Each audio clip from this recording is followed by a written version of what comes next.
દર્શક મિત્રો, કચ્છ કેર ન્યૂઝમાં આપ સૌનું હાર્દિક સ્વાગત છે। હું યશવી મહેતા। દર્શક મિત્રો, બુલેટિનની શરૂઆત કરીએ આજના સુવિચારથી। ઓછું ભણેલાને કારણે આપણી માતૃભાષા સચવાય છે, બાકી ભણેલાને તો રામ રામ બોલવામાં પણ શરમ આવે છે। તો દર્શક મિત્રો, હવે જોઈએ આજની હેડલાઇન્સ। મોખાણા ગામની વાસણભાઈ આહિરે લીધી મુલાકાત। 10ના સિક્કાને લઈ અને મધ્યમ વર્ગની મુશ્કેલીમાં વધારો। હમીરસર તળાવના ડેવલપમેન્ટ બાબતે કાર્યની શરૂઆત। બળદિયા ગામે જોવા મળ્યા સબસ્ટેશનના વાયરિંગ ખુલ્લી હાલતમાં। ગાંધીધામમાં પુત્રી દ્વારા મા અને બહેનની કરપીણ હત્યા। ભચાઉના યુવાન પર છરી વડે હુમલો। અંજાર નગરપાલિકા દ્વારા કોઈ જ કામગીરી કરાતી નથી। તો દર્શક મિત્રો, હવે જોઈએ સમાચાર વિસ્તારથી। વીજ ચેકિંગના અધિકારીઓ અને ગામના આગેવાનોએ કરી તેમની મુશ્કેલીઓની રજૂઆત। મોખાણા ફાયરિંગ પ્રકરણ મુદ્દે વાસણભાઈ આહિરે તેમાં તેમણે જણાવ્યું હતું કે પરમ દિવસે સવારે 11 વાગ્યે પીજીવીસીએલ દ્વારા જે રીચેકિંગ કરવામાં આવતી હોય છે તે રીચેકિંગના અધિકારીઓ 2-3 ગામમાં નીકળ્યા છે। વીજ ચેકિંગના અધિકારીઓ સાથે આ ગામના આગેવાનોએ પણ તેમની જે કંઈ રજૂઆત અને મુશ્કેલીઓ હતી એ પણ રજૂ કરી હતી અને વીજ કંપની દ્વારા અને જીઈબી દ્વારા જે અધુરાશ છે તે પૂરી કરવાની માંગ કરી છે।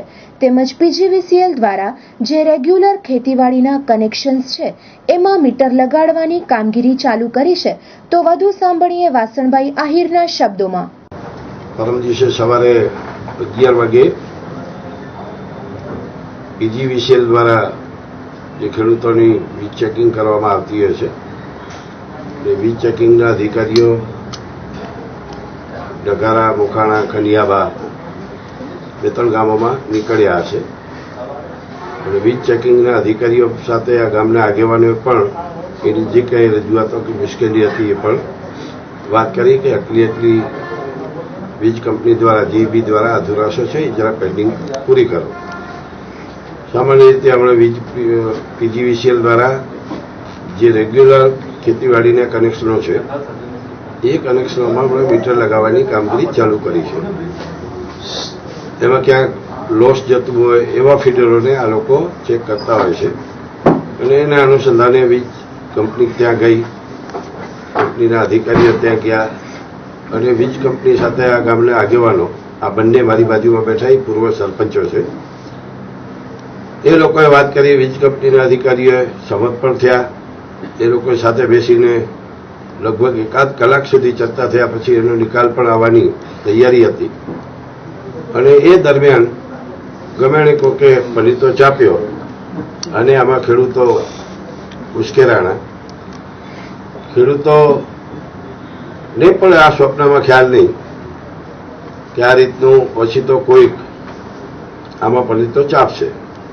એ દરમિયાન પોલીસ જે અધિકારી છે બ્રહ્મભટ્ટ એની કંપની લઈને એના ટીમના માણસો લઈને ત્યાં પહોંચ્યા અને એણે કોઈ પણ પૂછપરછ કર્યા વગર આડેધડ જે કાંઈ એણે કાર્યવાહી કરી અને એણે ફાયરિંગ કર્યું। આ ફાયરિંગ થવાને કારણે એક ભગુભાઈ કરીને યુવાન જેની હમણાં આપણે મુલાકાત લીધી એ ભગુભાઈને અહીંયા બરાબર એક્ઝેક્ટલી અહીંયા ગોળી વાગી। એના શર્ટના ખીચામાં પાકીટ હતો એના કારણે ગોળી સાઈડમાંથી નીકળીને અંદરના ભાગે ગઈ, છાતી એનાથી બચી ગઈ, થેન્ક્સ ટુ ગોડ। અને એ જ અરસામાં જ્યારે મને સમાચાર મળ્યા, હું ગાંધીનગર ખાતે હતો। મંગળવાર હોય એટલે સ્વાભાવિક રીતે અમારે ગાંધીનગર રહેવાનું હોય, એમએલએ MP ડે હોય, સરકારના તમામ મંત્રીઓ મોટાભાગે ગાંધીનગરમાં તે દિવસે મળતા હોય છે। તરત જ મેં ત્યાંના અહીંયાના સ્થાનિક અધિકારીઓ સાથે સંપર્ક કર્યો, ડૉક્ટરો સાથે વાત કરી અને તાત્કાલિક અસરથી પછી ભગુભાઈનું ઓપરેશન કરીને ગોળી કાઢવામાં આવી છે। સાથે સાથે આ અધિકારીએ જે કાંઈ આવું પગલું લીધું એ પગલું લેવા પાછળ એક બે ક્વેશ્ચન સ્વાભાવિક રીતે એવા ઊભા થાય કે એકદમ કેમ આ અધિકારીએ આવું પગલું લીધું, વગર વિચારે પગલું લીધું છે આ પીએસઆઈ અને એમણે એમના જે ઉચ્ચ અધિકારીઓ છે એની પાસેથી પણ જાણ કર્યા વગર આ ફાયરિંગ કર્યું છે, જેથી કરીને સાંજે જ્યારે આ બધી જ પરિસ્થિતિનો તાગ મેળવ્યા પછી તાત્કાલિક અસરથી હું રાજ્યના આપણા મુખ્યમંત્રી આદરણીય વિજયભાઈ અને ગૃહમંત્રી આદરણીય પ્રદીપસિંહભાઈને ધ્યાને મૂક્યો, મુખ્યમંત્રીશ્રીને મળ્યો અને એમણે તાત્કાલિક અસરથી આ પીએસઆઈને તત્કાલીન એની ટ્રાન્સફર કરવા માટેની સૂચનાઓ આપી. ડીવાયએસપી કક્ષાના અધિકારીને આની તપાસ સોંપી છે અને તપાસમાં જે કાંઈ મળશે એ રીતે સરકાર કડકમાં કડક કાર્યવાહી કરશે એવું ચોક્કસ હું સરકાર વતીથી આપને હું શપથ આપું છું.